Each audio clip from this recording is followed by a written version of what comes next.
Hi everyone, welcome back to another video and thanks for joining me here in one of my favourite places in the world.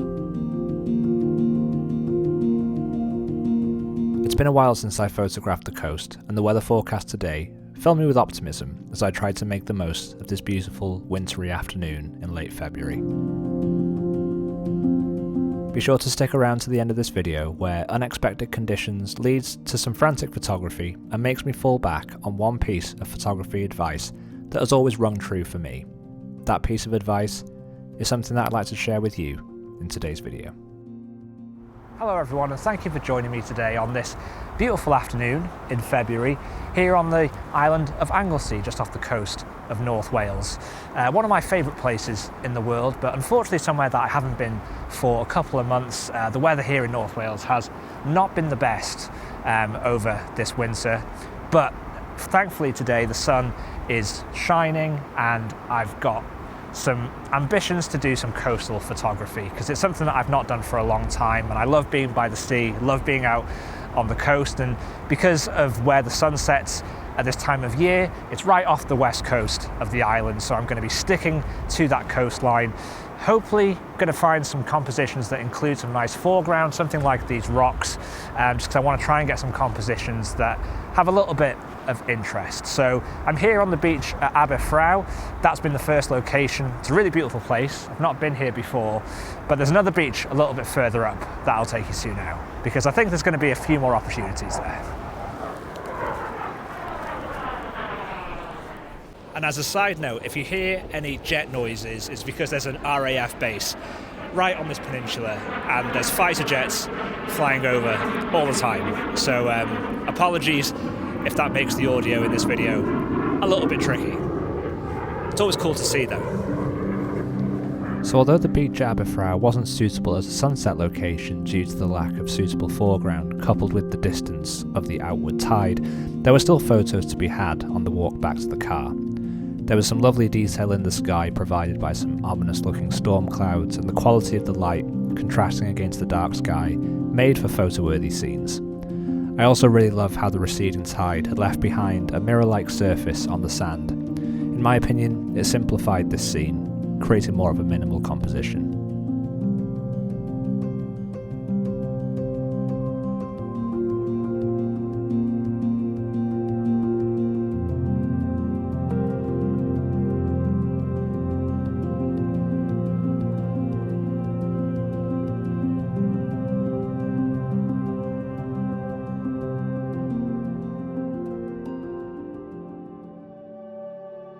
A short drive up the coast and I arrived at Porthin Tuin, just south of the town of Rosnaiga. I'm not looking for a general landscape shot of a nice beach. I'm trying to find something that demonstrates the features found within this coastal landscape. I'm basically hunting for that seascape photography jigsaw puzzle where you have to find balance and separation between subjects. It's always something that I find really satisfying. A browse on Google Earth had me feeling optimistic as I could clearly see a number of tidal pools, boulders and rock formations that I hoped would provide me with some great foreground. But this is where things got a little bit interesting. So it was about 30 minutes ago that I last spoke to you. I was on that beach about 5 minutes up the coast. The sun was shining, the conditions were lovely, and since then we have had torrential hail, we've had torrential rain. I'm absolutely soaked through. But I am hopeful that this beach will have a little bit more to offer. Aberfraw Beach was really beautiful. I hope you enjoyed some of the photos that I shared, and it's definitely one that I'm going to go back to because I think there is more potential there, but I think the tide has to be a little bit different to kind of make the most of it. In terms of what I'm looking for this evening, this beach is, 5 minutes up the road, loads more foreground, loads more rock pools. So I'm just having a wander around and I'm just going to see what catches my eye. This evening I am being a little bit more focused in my approach. Normally I like to say, as I did in last week's video, to just kind of immerse yourself in the location, take it all in, regardless of conditions, which I definitely think is a worthwhile pursuit. But every now and again I do like to challenge myself. I like to take my time, find the composition, stick with it, come rain, come shine, and just kind of hope for the best knowing that I have at least a strong potential photograph that, if everything aligns, will turn out really nice. So I need to kind of find that type of composition. The stormy skies on the horizon had me worried that my chances of getting good light were diminishing by the second, but miraculously a brief window appeared in the clouds and I was able to capture this composition. This photo has a few positive aspects. I really like the detail and colour in the clouds, and I like the dashes of light that contour some of the rocks in the foreground. That being said, I'm not sure about the cluster of rocks in the upper right hand side of the frame. I think they would work better if the light was contouring them, as it would reveal more texture and create a little more cohesion between the boulders nearest the camera. There were some really lovely barnacles and seaweeds on the larger rocks, but you don't really see that in this photo, unfortunately. That being said, I think this could work on a future visit, especially if the tide was a little higher, because it would mask the midground where you can see a mess of stones and shells, which might be a little distracting in this image. Also, if the angle of the sun was different, perhaps at a different time of year, then the larger rock formation in the upper third might get some more direct light.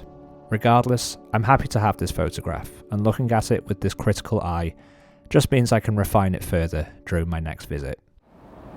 Well, what a frantic and chaotic photo shoot that turned out to be, but wow, what a spectacular sunset. Sorry I wasn't able to really show you much of the compositions as I was kind of refining them, but the light came as quickly as it disappeared, which is often the case during sort of sunsets in the winter because there's just so much cloud around. As I was frantically running around this beach, it got me thinking about a piece of advice that I got given a few years ago when I was really getting serious about doing photography full time, and I was debating about cameras and what camera should I get.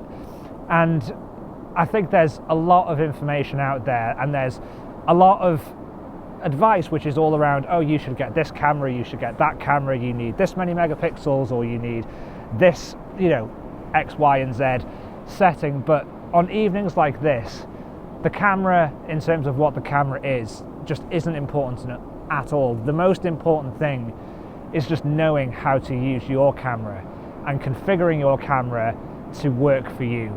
I'm shooting all of my photography, all of my video on a Sony a7 III. I'm going to do a video all about my reasons for using the a7 III next week or the week after, because I have a lot of thoughts about it. But it's a camera that's really, really old now, especially by modern standards. There's far more technically advanced cameras available on the market, but I just know this camera inside and out.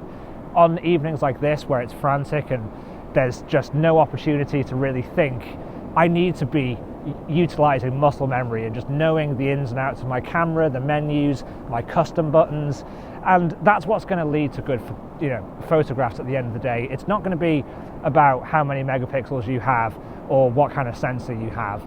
It's all about how to use what you've got to your full advantage. So evenings like this, that really kind of pays off. So again, I hope you've enjoyed this little outing here in North Wales. It's been, like I said, a really lovely evening. I'm so happy to be out with the camera, capturing a sunset. It's kind of the first one of this year, which makes it even more special. Really, really glad I was able to bring you along. Let me know in the comments below what you think of the photos. Again, apologies. I need to really kind of, I guess, get into the zone of doing video and photography on these sort of outings, but photography always ends up taking priority because I want to make sure that I'm getting the shots and just documenting as best as I can. So thanks for your patience, thanks for sticking with me, and yeah, I'm sure the more videos I do this year, the better that will be. So thank you for watching this one. If you haven't already, do consider hitting the subscribe button. Give the video a thumbs up if you enjoyed it, if you liked the photos, and I will see you all next week. Take care, folks.